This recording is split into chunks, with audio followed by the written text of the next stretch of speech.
Hello, we're going to talk today about CVs, traditional CVs, and how to present them and the kinds of information that you need to include.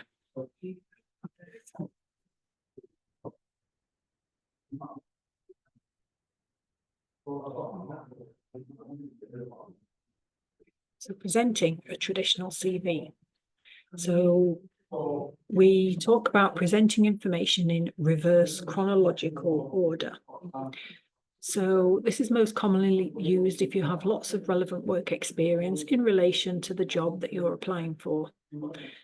And your education is your biggest selling point. So, for example, you're currently in final year here at the university and you're looking to move into a related graduate role. So you would use this kind of presentation for your CV. And then the skills that you want to showcase might not necessarily be presented in a separate section, but will be interwoven into the body of the CV rather than separately.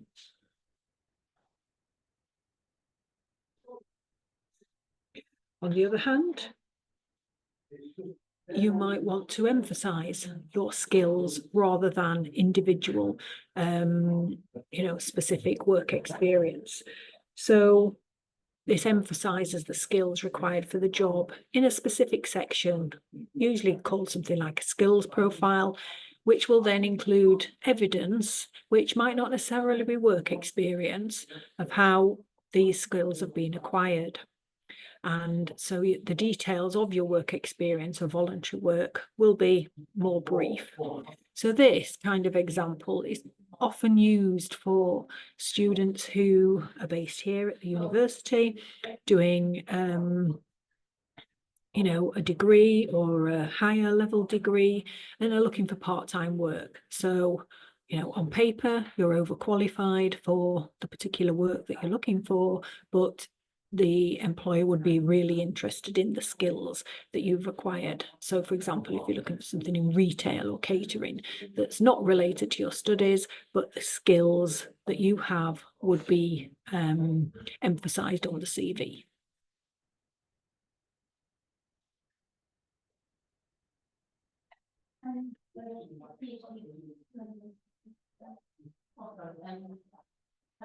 So when presenting a traditional CV, we recommend these guidelines. So here in the careers team, we see lots and lots of different CVs. We speak to employers about the kinds of CVs they want to receive from applicants, and these messages come up time and time again.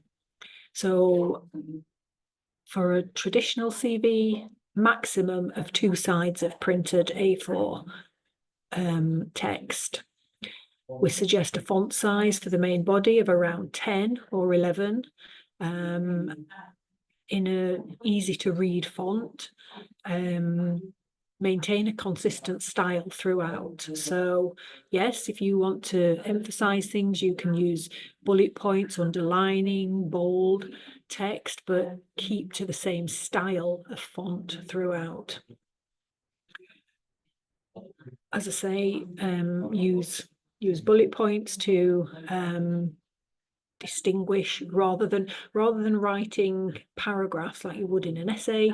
Use bullet points to present your information, because it makes it easy to read and ensure that there's enough white space on the CV for it to look neat. And always check the spelling and grammar. So, and just one final point on this, it isn't, they are the guidelines, but it is your CV at the end of the day.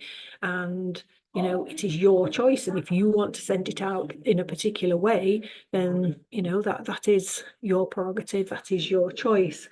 But what we do always stress as well is that for every single job that you apply for, your CV is tailored to that particular role. If you remember what we were saying before about the style of presentation of the CV, so always make sure that whether it's a part-time job, a graduate scheme, or whatever it might be, you are tailoring your CV to that role. Do not send out the same CV for everything, because employers will know.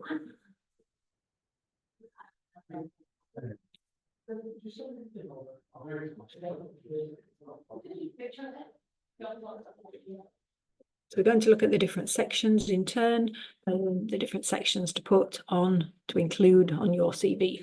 So starting with the contact details.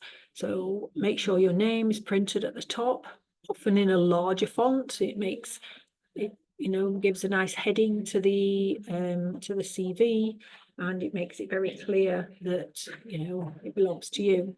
Include contact phone numbers, so landline or mobile. I've got a question mark next to the address there. I know some students do put it on, but again, it's a personal choice, but it's not necessary. And, you know, ultimately you don't know where your information is going to go, who might see that, and you might not be comfortable with giving out your full address. But I do think it is useful to include a location, because the employer might want to know how near you are location wise to the opportunity that you're applying for. Always include we say professional, but you know, a sensible professional email address, and if possible a LinkedIn link, because you know, that's very useful for employers. And if you do, then bear in mind that the employer will probably look at it. So ensure that that's professional and everything's up to date.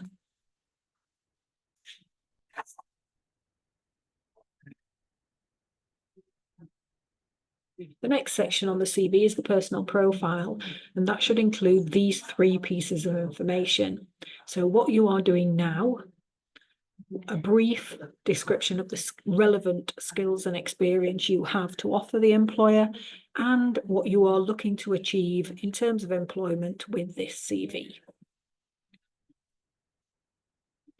It should be a brief paragraph, and usually around 5 or 6 lines. Again, there's a link to the Prospects website there to get some guidance, further guidance on how to write a personal statement.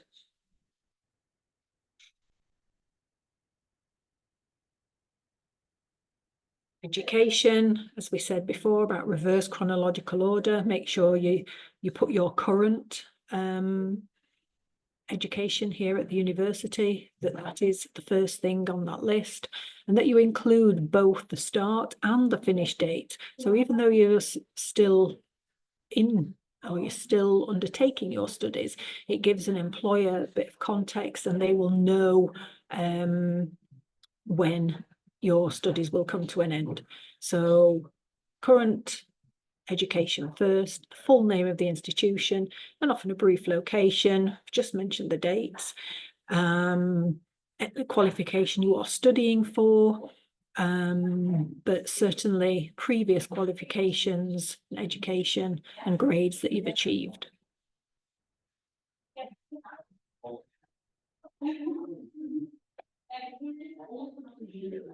So a skills profile. So this is, so if you are putting or including skills, a separate skills section on your CV. So the main thing here, again, tailoring the CV, research the skills relevant for the position you're applying for. So it could be that you've got a person specification with you to, when you apply for the role, then use the skills on that. If not, as I said, research the skills that are relevant for the position that you're applying for, and tell the employer that you have those skills. If you are including a few, make sure you place them in order of relevance to the job. If your CV is for a speculative application and not for a specific role, then highlight your strongest skills, put those first, and make sure you could either you can answer the question, or you include evidence of how you can demonstrate that you have these skills.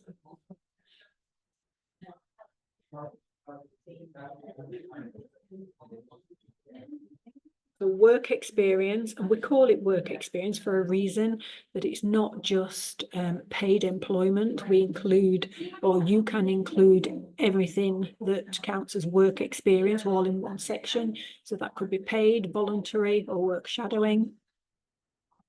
You outline the responsibilities and achievements relevant to the job sought, include the full details of the employer and dates, again, from and to, you know, if it's concluded, then the end date as well. I mean, for some, if you've got a lot of similar positions for short periods of time, that you could group some together, you know, retail experience or admin experience, that kind of thing, if that's applicable. And the final section on the CV, a couple of things here. You could have a specific section that was called additional information and include things like if there are particular achievements or positions of responsibility that you want to highlight. But again, I just make the point here that you do choose those that either demonstrate personal initiative and or some kind of career motivation or relevance to the job that you're applying for. I would be less inclined to include lists of, you know, hobbies and interests that were, you know, not necessarily relevant or demonstrated particular skills. So really think about the inclusion of information in this section. You know, for example, if driving or having a car is a specific requirement, then, you know, this is where you might put that bit of information.